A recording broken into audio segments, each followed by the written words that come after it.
Assalamualaikum students, how are you all? This is a topic of chapter number 10, solid, liquid and gas. So take a brief review of this topic, which is behavior of gases, and the first behavior of gas which is here is compressibility. Compressibility कहते हैं दबाव डालने को, pressure exert करने को। तो जो gases होती हैं उनकी एक प्रॉपर्टी होती है या वो ऐसे बिहेव करती हैं कि वो कंप्रेस हो सकती हैं। वो कंप्रेस क्यों हो सकती हैं? Let's look at the arrangement of molecules of gases. क्योंकि गैसेस के मॉलिक्यूल्स जो होते हैं they are far apart of each other and they have empty spaces between them.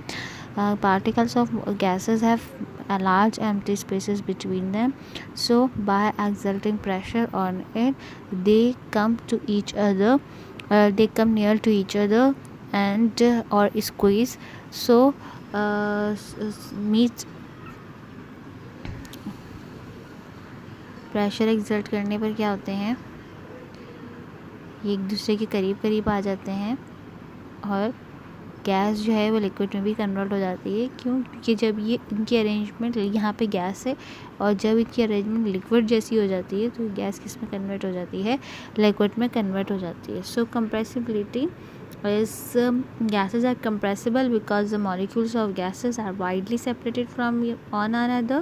They have large intermolecular distances.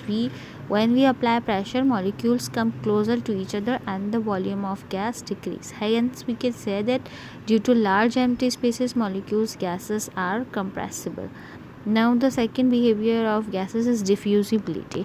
इसकी एक एग्जांपल इस तरह से भी है कि अगर आप परफ्यूम या स्प्रे फ्रेगरेंस जो है या कोई सेंट परफ्यूम वगैरह जो है अगर आप एक रूम में या रूम स्प्रे आप रूम में स्प्रे करें तो कितनी जल्दी खुशबू जो है वो पूरे रूम में फैल जाती है। क्यों फैल जाती है? क्योंकि जो एयर है उसके दरमियान क्या मौजूद है? एयर जो है वो एक गैस है और गैस के दरमियान में एम्प्टी स्पेसेस हैं।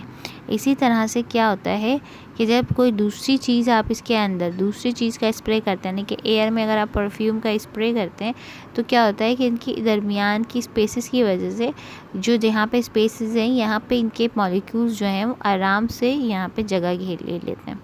तो इसको हम कहते हैं डिफ्यूजिबिलिटी। और इसकी एक एग्जांपल क्या है कि आप जो है परफ्यूम एक रूम में स्प्रे करें या रूम स्प्रे करें तो आप देखेंगे कि विदिन बिल्कुल टाइम भी नहीं गुजरेगा पूरे रूम में उसकी क्या हो जाएगी? फ्रेगरेंस फैल जाएगी।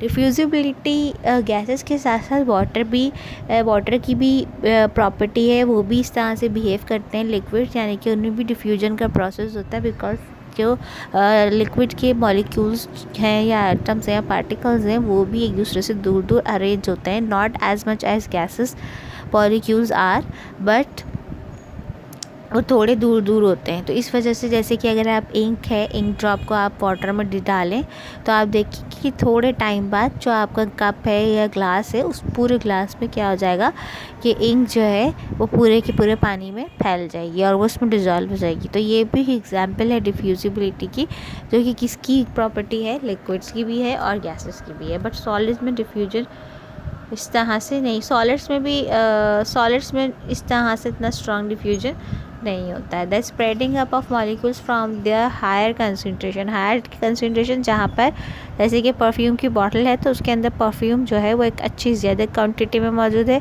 इसकी कंसनट्रेशन वहाँ पर क्या है? हाई है। Concentration to lower concentration is called the diffusion and the ability is called diffusibility. Since the intermolecular attraction force between the gas molecules is very weak, so molecules behave independently and move with quite freedom. Now the third behavior is pressure. ये आपको kinetic molecular theory जब मैं पढ़ा रही थी तो ये मैं वहाँ पर भी क्लियर कर चुकी हूँ कि जब गैसेस के मॉलिक्यूल्स होते हैं वो आपस में एक दूसरे के साथ कोलाइड करते हैं और आपस में कोलाइड करने के अलावा वो कंटेनर जिस चीज़ या सिलेंडर में वो मौजूद है उस कंटेनर की वॉल्स के साथ भी क्या करते हैं? वो कोलाइड करते हैं। जैसे कि ये एक दूसरे के साथ तो कोलिजन करते ही हैं और साथ में एक दूसरे के साथ तो कोलिजन करते हैं, साथ में इस कंटेनर की वॉल्स के साथ भी कोलाइड करते जाते हैं इस तरह से।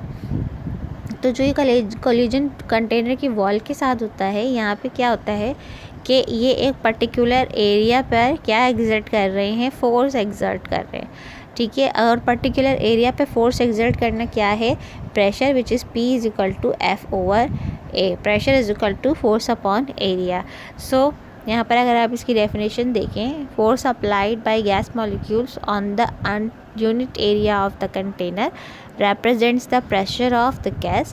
Since gas molecules possesses kinetic energy, kinetic energy, gas की जो मॉलिक्यूल्स हैं उनके पास क्या होती है, काइनेटिक एनर्जी होती है, तो वो एक दूसरे से कोलिजन करते हैं। जो कोलिजन है वो किस बुनियाद पे कर रही हैं, एक दूसरे के साथ स्ट्राइक क्यों करते हैं, because these molecules possess kinetic energy, the energy which is required for movement, which is caused by motion, is called kinetic energy. So the gas molecules have kinetic energy, they possess kinetic energy, and as a result they collide with each other and the wall of the container and exert pressure on the wall of the container.